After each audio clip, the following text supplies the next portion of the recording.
วนนำปองสันมาวนป่าตั้งขก่อนก็เหมือนเสียงกลไหลนอนฝันตั้งขย้ำมือเลี้ยวมันเหมือนนั่งฟ้าดังดินหักกันดานคือก็คือเลื่อมค้างเศร้าหิมสาอยู่สิลับตาบนคืนจัดปืนวันนางอำละย้อนสู้หักกันมาคือน้องมุยถึงสัตว์ไหน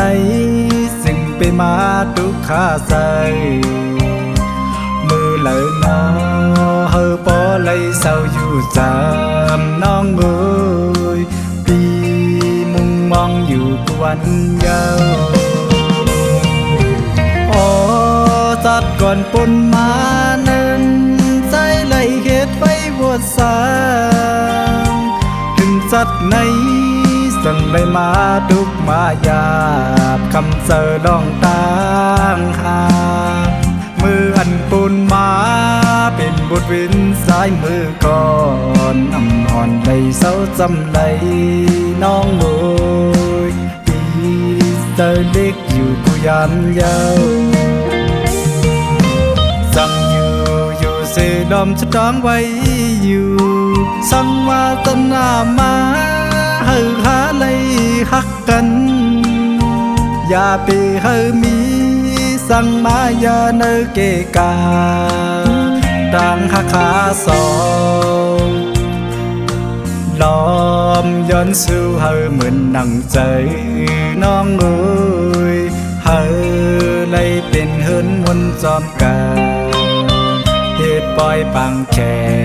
คักกันโตสุดปา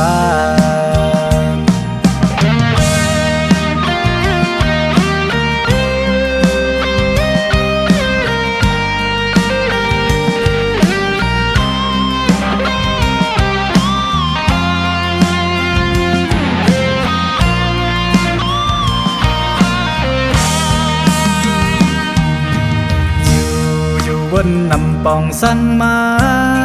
วนป่าตั้งขก่อนก็เหมือนเสียงกลไหลนอนฝันตั้งขาย้ำมือเลี้ยวมันเหมือนนั่งฟ้าดังดินหักกันดานคือก็คือเลื่อมค้างเศร้าหิมสาอยู่สิลับตาบนคืนจัดปืนวันนางอำละย้อนสู้หักกันมาคือน้องมุยถึงสัตว์ไหนสิ่งไปมาทุกข้าใส่มือไหลนอเฮอปอไหลเศร้าอยู่จำน้องมุยปีมุงมองอยู่กวันยาวอ๋อจัดก่อนปนมานั้นใจไหลเหตุไปบวชสางถึงจัดไหน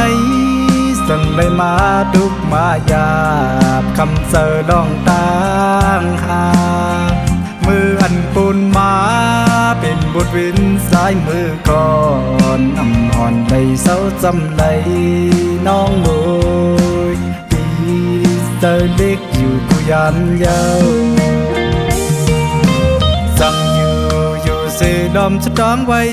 อยู่สั่งว่าตนามาเฮอหาเลยหักกันอย่าไปเฮอมีสั่งมาอย่าเนเกกา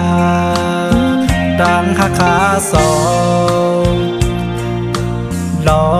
มย้อนสู่เฮอเหมือนหนังใจน้องเอ้ยเฮอเลยเป็นเฮินวนจอมกาเหตุปล่อยปังแค่คักกันโตสุดปา